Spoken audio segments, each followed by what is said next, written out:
Okay, go ahead. Hello, children of God. Good evening. Today is good evening in the Philippines. Today is Friday, February 23, What year? 2024. Um, Nandito po kami together with Pastor Troy and Pastor Ruthie. Thank you so much for their life because he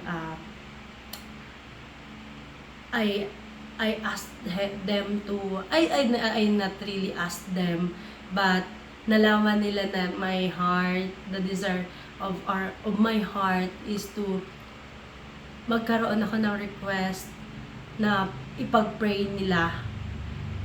When I was during the Bible study in one of the barangay of San Andres, someone told me in my mind that request one pastor available after you came back on Poblacion San Andres.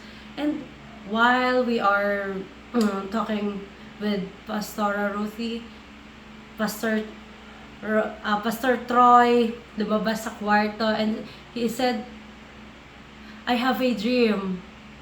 And the dream is about my second name or my nickname. But hindi niya alam kung sino si Joy na madadatnan niya dito sa San Andres. At nandito sila sa San Andres at may nakilala din silang Joy, and it's me, April Joy, na nangungusap yung Lord sa buhay ko. My hair in her arm standing. Nangungusap yung Lord sa life ko sa pamamagitan ni Pastor Troy, sa pamamagitan ng dream niya. So, pinag-pray nila ako at they teach on how to speak in tongue also.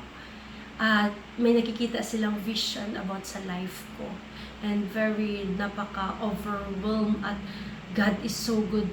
God is so amazing because yung prayer ko before and nagka-tagpi na right ngayon. At salamat sa buhay nila. This couple, napaka-blessed to have them in San Andres so that one or yung ibang mga tanong in my mind o yung ibang mga gusto na ipagawa ng Panginoon ay sa pamamagitan po nila ay naliwanagan po ako and tinuruan po ako on how to handle it, on how to paano lumabas or tinutulungan nila ako on how to enhance more at makatulong pa sa akin sa pagpapalago ng aking pananampalataya sa ating Panginoon. And we are so much blessed to have this person in San Andres dahil the Lord is very amazing. And I don't know, I have so many words that na pwedeng mailabas sa aking mga labi, but very speechless. Lalo ngayong gabi na pinag-pray nila ako. Wow, grabe.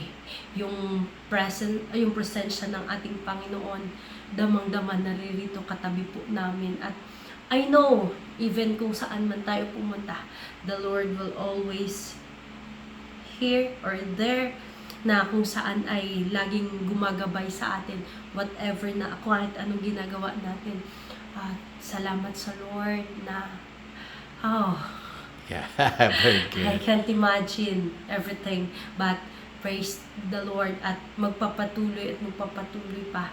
At I prayed na nawa ay marami pa akong matutunan at lalo pa yung kung ano pa yung nire-reveal ng Panginoon sa life ko ay nawa ay lalo niya pang i-reveal pagin through any ibang tao sa pamamagitan na gagamitin niyang mga instrumento.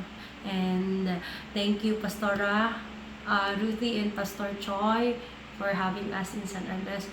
We are so blessed at nawa ay whatever na mahahawakan ng inyong mga kamay ay patuloy na pagpapalain ng ating Panginoon at nawa ay i-bless pagid kayo ng siksik, liglig at umaako pang mga pagpapala.